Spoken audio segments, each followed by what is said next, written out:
Nangyari na ba sa inyo ito? Bumili kayo ng pinakamahal at pinakasariwang buhay na hipon. Iningatan ninyo ito ng mabuti, nilagyan ng hangin, at maingat na ikinabit sa inyong kawil para patuloy na lumangoy. Inihagis ninyo ang inyong linya sa tubig, naghintay ng matagal, pero walang kahit anong kagat.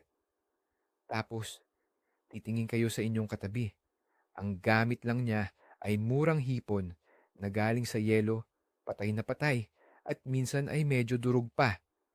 Pero bakit sunod-sunod ang huli niya habang kayo ay nakatunganga lang? Siguro ay naisip ninyo na binalot kayo ng malas.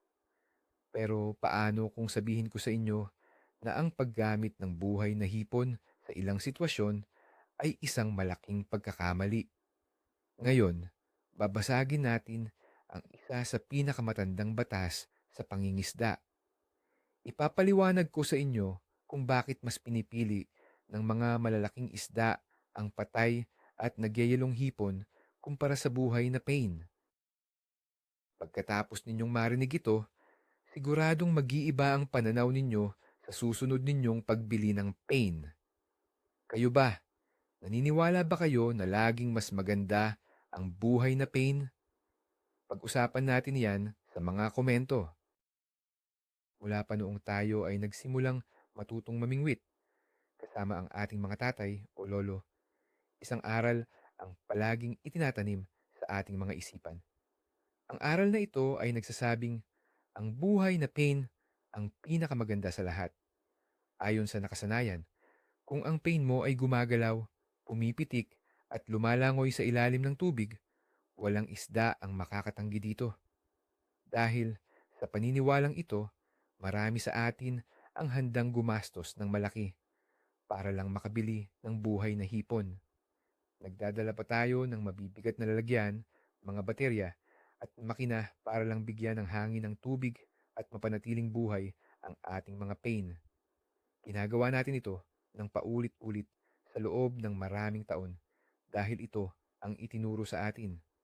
Nakabaon na sa ating sistema na kapag patay ang pain, wala itong kwenta. Ngunit ang kalikasan at ang mga isda sa ilalim ng dagat ay may sariling batas na madalas ay hindi natin napapansin. Ang paniniwalang ito ang nagiging dahilan kung bakit minsan ay umuuwi tayong walang huli habang ang mga mangingisdang mas praktikal ang diskarte ay nag-uuwi ng napakaraming isda. Napapanahon na para suriin natin ng mabuti kung bakit nangyayari ito. Isipin ninyo ang isang madaling araw. Madilim pa ang paligid, malamig ang simoy ng hangin, at rinig ninyo ang hampas ng alon sa dalampasigan. Bago pa man sumikat ang araw, nandun na kayo sa bilihan ng pain. Gumastos kayo ng malaking halaga para makabili ng pinakasariwa at pinakamalakas na buhay na hipon. Nakalagay pa ito sa isang lalagyan na may pambomba ng hangin para lang siguradong hindi mamatay. Ang nasa isip ninyo, dahil buhay at malikot ang pain ninyo, siguradong walang isdang makakatanggi dito. Ganito ang nakasanayan nating lahat.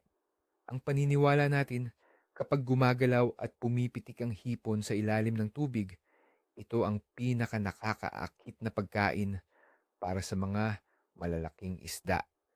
Kaya naman sobrang ingat ninyo sa pagkakabit ng kawil. Sinisiguro ninyo na sa tamang parte ng katawan, nakabaon ang sima para hindi matamaan ang mga mahahalagang ugat nito at patuloy itong lalangoy. Ramdam na ramdam ninyo ang kumpiyansa habang inihahagis ang inyong pain sa gitna ng dagat. Ngunit lumipas ang 1 oras, 2 oras, walang nangyayari. Nakatitig lang kayo sa dulo ng inyong pamalo, naghihintay ng kahit anong senyales ng kagat. Magsisimula na kayong magtaka kung may mali ba sa ginawa ninyo or baka sadyang walang isda sa lugar na iyon. Habang kayo ay tahimik na nag-iisip kung bakit walang kagat, dumating ang isa pang mangingisda sa inyong tabi. Inilapag niya ang kanyang gamit at naglabas ng isang maliit na lalagyan mula sa kanyang yelera. Pagbukas niya nito, nakita ninyo na ang gamit niya ay mga hipong patay na. Nagyeyelo pa ang ilan at kamukhang binili lamang niya sa palengke kahapon. Sa loob-loob ninyo, baka medyo natatawa pa kayo dahil iniisip ninyong hindi papansinin ng isda ang ganyang klase ng pain. Walang buhay, hindi gumagalaw, at mukhang luma na. Inihagis niya ang kanyang linya sa hindi kalayuan sa kung saan din nakababad ang inyong buhay na hipon. Pagkatapos lamang ng ilang minuto, biglang yumuko ang kanyang pamalo. Ramdam ang lakas ng hatak mula sa ilalim ng tubig. Tuwang-tuwa siyang nag-ikot ng kanyang makina hanggang sa maiangat niya ang isang malaking isda. Samantala, ang inyong buhay na hipon ay nananatiling tahimik sa ilalim. Dito napapasok ang malaking katanungan na gumugulo sa isip ng maraming mangingisda. Bakit mas pinili ng isda ang patay at nagyayalong pain kaysa sa pumipitik at buhay na hipon na inyong inihanda? Mayroong siyentipikong paliwanag kung bakit ito nangyayari. Unang dahilan na dapat nating maintindihan ay ang tungkol sa amoy. Ang mga isda ay may napakatalas na pang-amoy sa ilalim ng tubig. Para sa kanila, ang tubig ay parang hangin na nagdadala ng iba't ibang uri ng impormasyon. Kapag ang isang hipon ay buhay at malusog, ang natural na ginagawa nito ay protektahan ang sarili. Pilit nitong kinokontrol ang mga katas sa loob ng kanyang katawan para hindi siya matukoy ng mga kalaban kahit pa ikinabit ninyo ito sa kawil. Ang buhay na hipon ay maglalabas lamang ng napakakaunting amoy. Ibig sabihin, umaasa lang kayo na makikita ng isda ang galaw ng inyong pain. Pero paano kung medyo malabo ang tubig? Paano kung nasa malalim na bahagi kayo, kung saan walang sapat na liwanag? Dito nagiging dehado ang buhay na pain.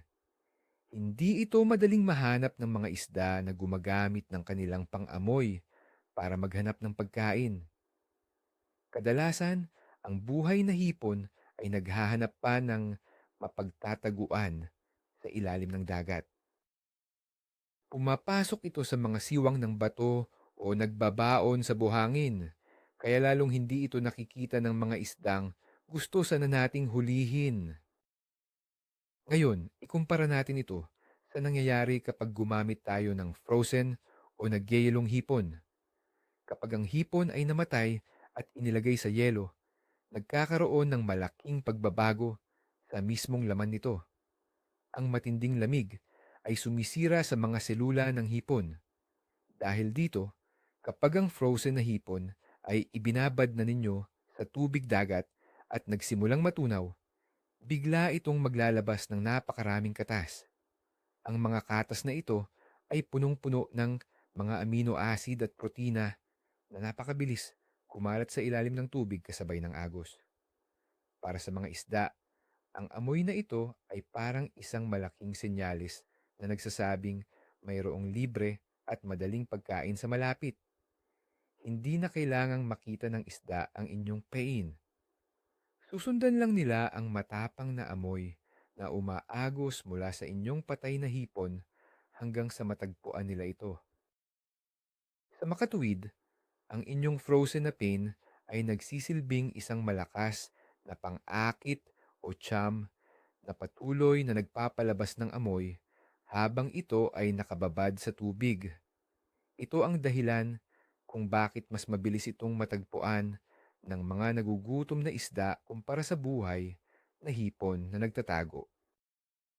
Pangalawang mahalagang bagay na dapat nating isaalang-alang ay ang katayuan ng pag-iisip ng mga isda. Iniisip natin palagi na ang mga malalaking isda ay mga mababangis na mangangaso na palaging gustong hinahabol ang kanilang pagkain. Ngunit sa realidad ng kalikasan, ang mga isda ay marunong din magtipid ng kanilang enerhiya.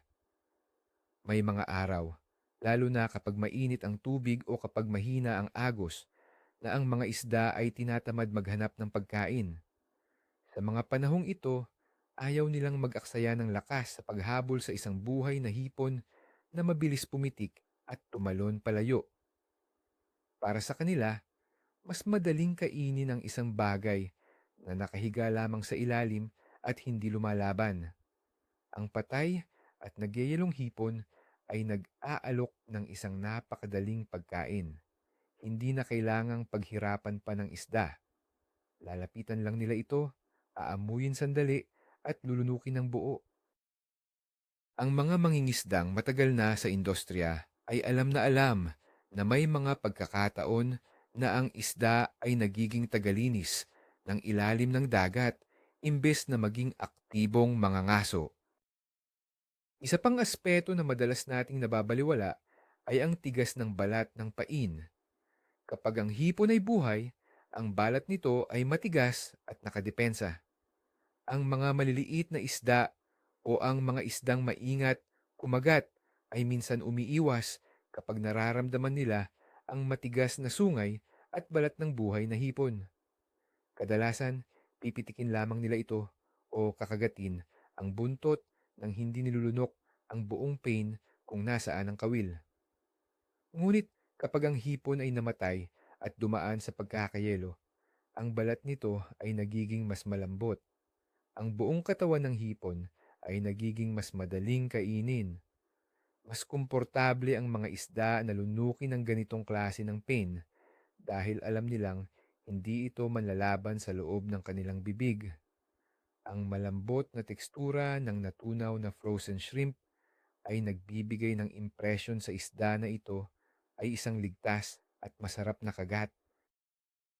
Ito rin ang dahilan kung bakit napakadaling masungkit ang mga isda gamit ang patay na hipon dahil madalas ay nilulunok nila ito ng diretso kasama ang inyong kawil. Subalit maraming mangingisda ang umaangal. Sinasabi nila na kapag gumamit sila ng natunaw na frozen shrimp, napakabilis nitong madurog o manakaw ng mga maliliit na isda. Oo, totoo iyan kung hindi tama ang inyong paghahanda. Dito pumapasok ang isang sikreto ng mga veteranong mangingisda na ginagamit ang patay na hipon. Imbis na gamitin ng diretso mula sa pagkatunaw, gumagawa sila ng paraan para patigasin ang laman nito nang hindi nawawala ang matapang na amoy. Ang tawag dito ay ang pag-aasin ng pain.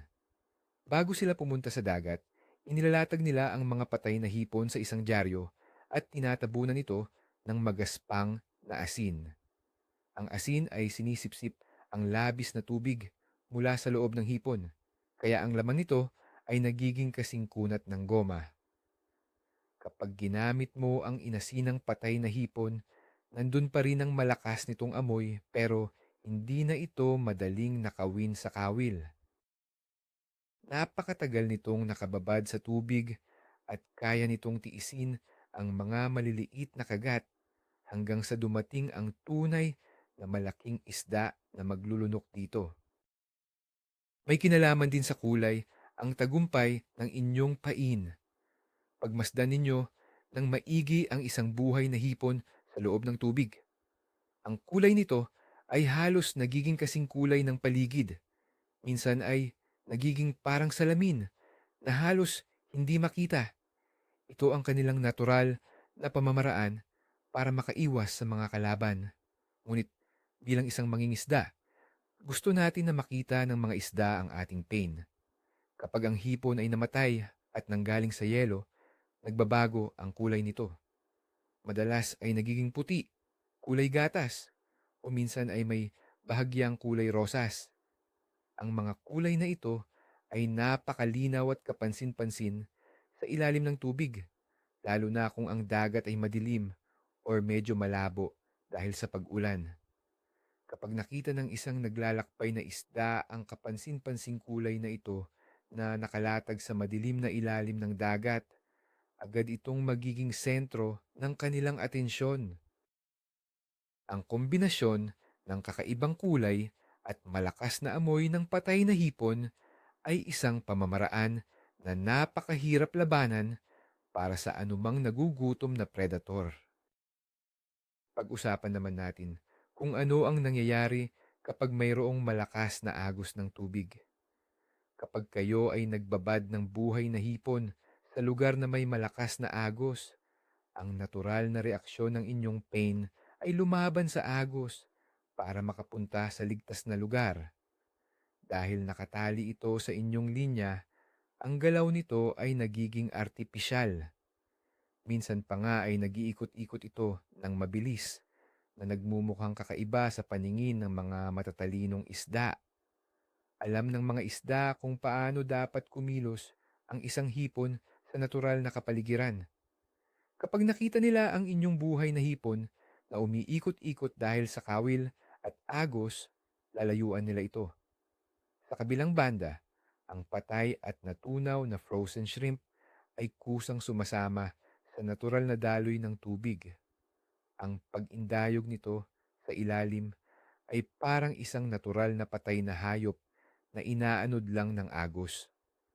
Ang ganitong natural na kilos ay hindi nagbibigay ng pagdududa sa mga isda, kaya mas mabilis nila itong kinakagat.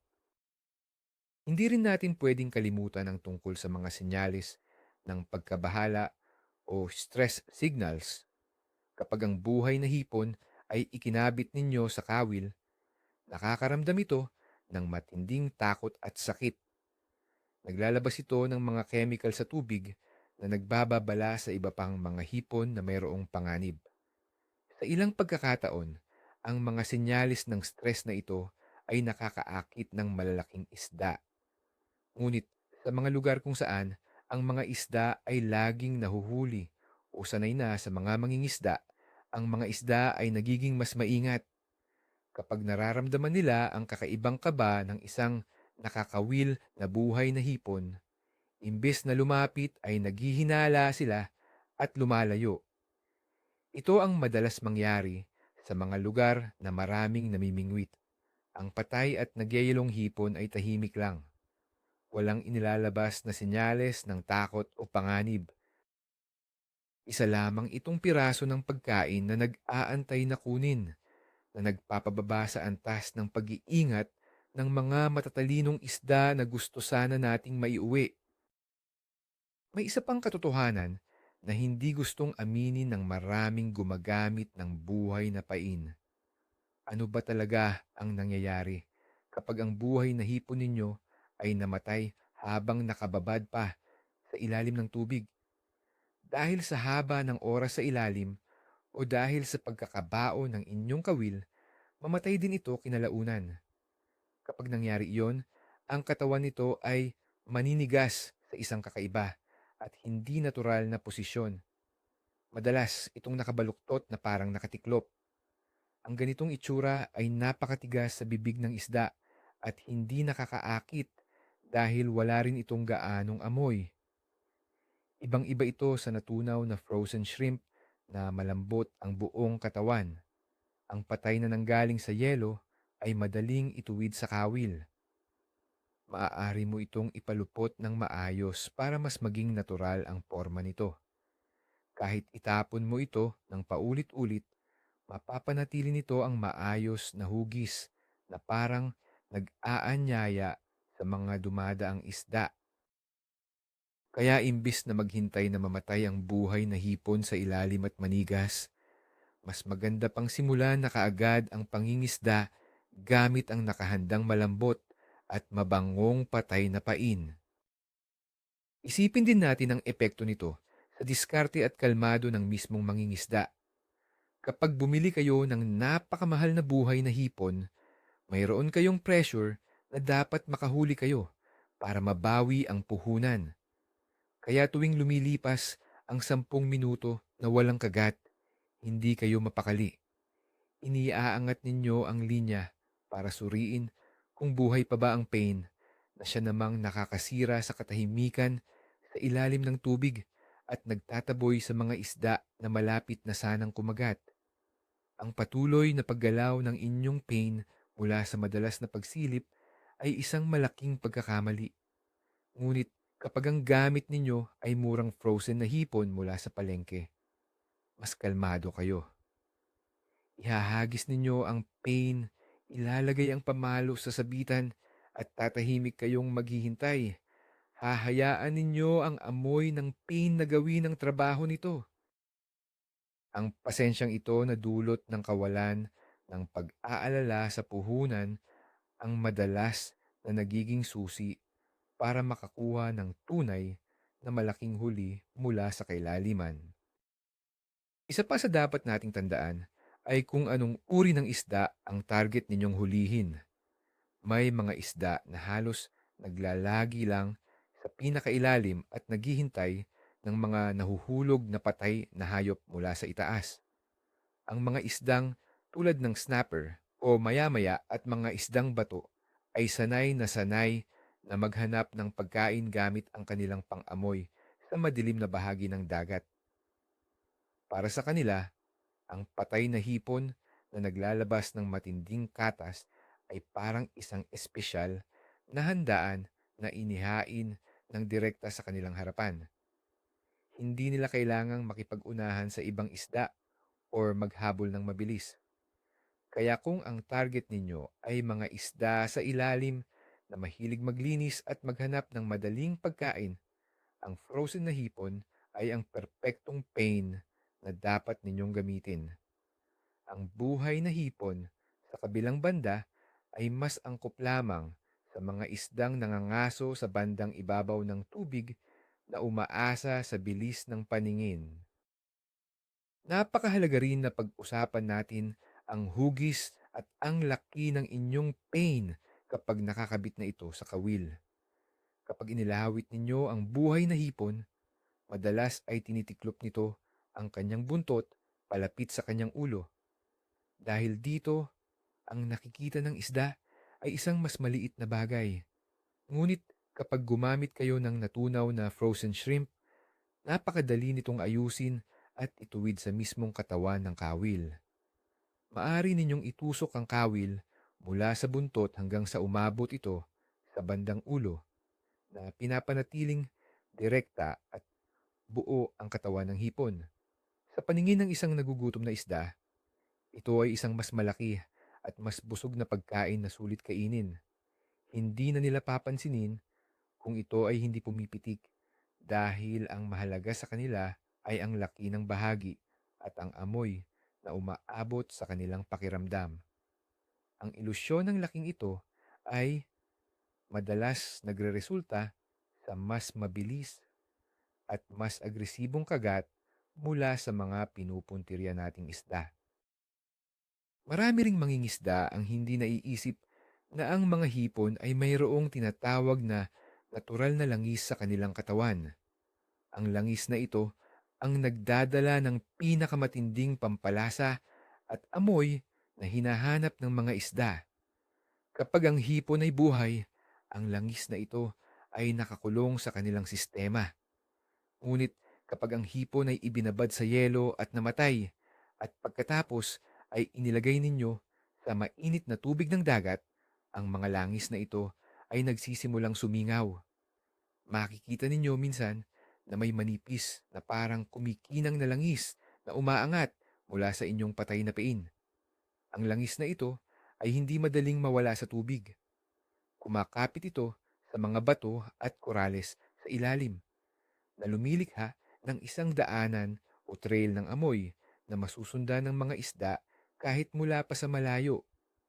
Ang ganitong epekto ay hinding-hindi magagawa ng isang buhay at malusog na hipon na abala lamang sa pagtatago mula sa posibleng banta. Tingnan din natin ang usapin ng pagiging praktikal. Para mapanatili mong malusog ang mga buhay na hipon, kailangan mo ng patuloy na daloy ng malinis na tubig at oksigen. Kailangan mo silang laging bantayan, alisin ang mga namamatay para hindi makahawa, at siguraduhing nasa tamang temperatura ang tubig. Ang prosesong ito ay nakakapagod at nakakaubos ng oras na sana ay ginugugol ninyo sa mismong pangingisda. Sa kabilang banda, kapag namili kayo ng 1 kilong frozen na hipon, pwede ninyo itong hatiin sa maliliit na plastic at ilagay sa freezer sa inyong bahay. Tuwing gusto ninyong mangisda, kukuha lang kayo ng sapat na dami. Walang stress, walang namamatay sa biyahe, at laging handa. Bukod pa rito, makakatuon kayo ng buong buo sa pagbabasa ng agos ng tubig, paghahanap ng tamang lalim, at pagpapakiramdam sa pamalo ninyo. Minsan, ang pagpapasimple ng ating gamit ay ang mismong nagbibigay sa atin ng mas malaking porsyento ng tagumpay. Subukan nating pag-aralan ang isang partikular na sitwasyon. Kayo ay nasa isang pantalan kung saan ang agos ay malakas at pabalik-balik. Maraming mga basura at maliliit na piraso ng isda ang nahuhulog sa tubig mula sa mga namamalengke. Ang mga isda sa lugar na ito ay sanay na sa pagkain ng mga patay at naaagnas na bagay na nahuhulog mula sa itaas. Kung sa lugar na ito kayo gagamit ng buhay na hipon, baka magtaka pa ang mga isda dahil nakasanayan nila ay mga walang buhay na piraso. Ang paggamit ng patay na hipon, lalo na yung medyo malapit na masira at napakatapang ng amoy, ang pinakanatural na presentasyon sa ganitong uri ng kapaligiran. Nakikibagay kayo sa kung ano ang kinasanayan ng mga isda sa partikular na lugar na iyon. Ang pangingisda ay hindi lang basta pagtatapon ng linya sa tubig. Ito ay tungkol sa tamang pagbabasa kung ano ang inaasahan at hinihintay ng inyong target na huli.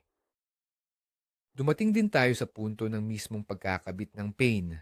Sa buhay na hipon, takot na takot kayong bumaon ng malalim ang kawil dahil nga mamamatay ito. Kaya madalas, nakakabit lamang ito sa napakanipis na bahagi ng balat, sa buntot o sa likod ng ulo. Ano ang epekto nito? Kapag may kumagat na isda ngunit hindi nito pinalubog ang pain sa bibig niya, napakadali nitong mahablot ang hipon na naiiwan kayong walang huli. Ngunit kapag patay at frozen na ang inyong gamit, wala na kayong pakialam kung masaktan ninyo ang pain. Maaari ninyong itusok ang kawil ng paulit-ulit na parang tinatahi ninyo ang katawan ng hipon. Ang sima ng kawil ay maaari ninyong itago ng mabuti sa loob mismo ng laman ng patay na hipon.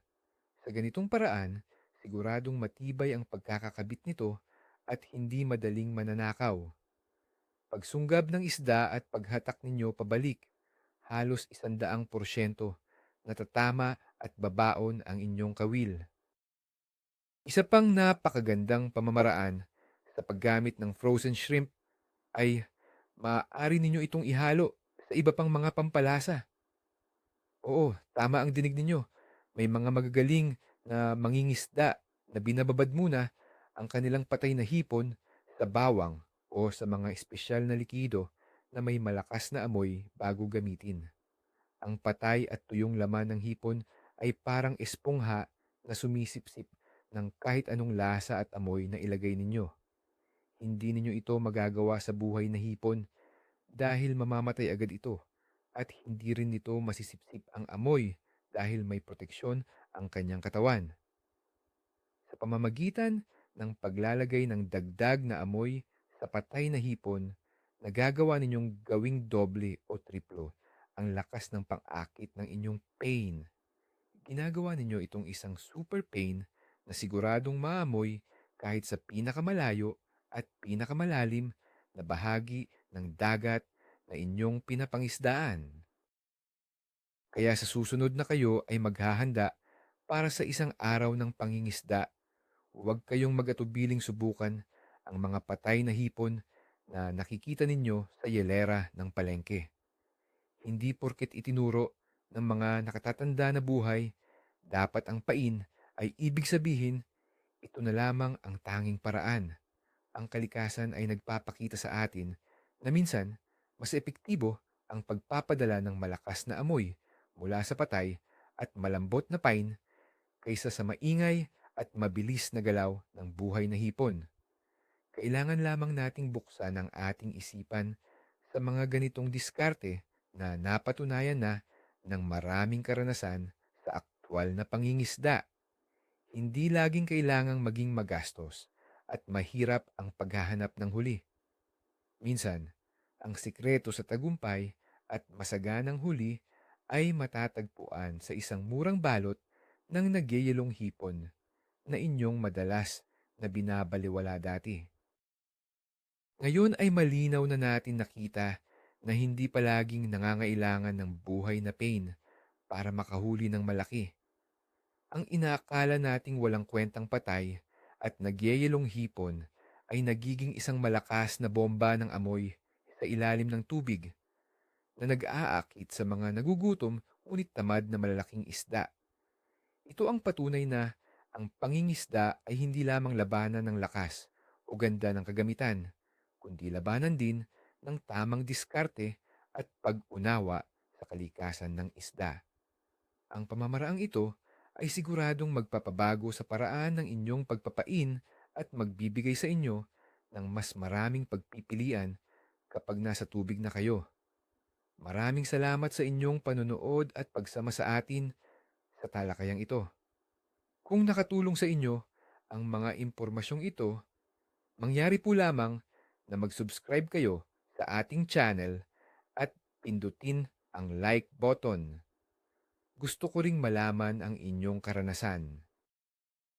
May natandaan ba kayong pagkakataon na mas madaming isda ang nahuli ng katabi ninyong gumamit ng patay na pain habang kayo ay gumamit ng buhay na hipon? Ibahagi ninyo ang inyong kwento sa mga komento sa ibaba at pag-usapan natin iyan.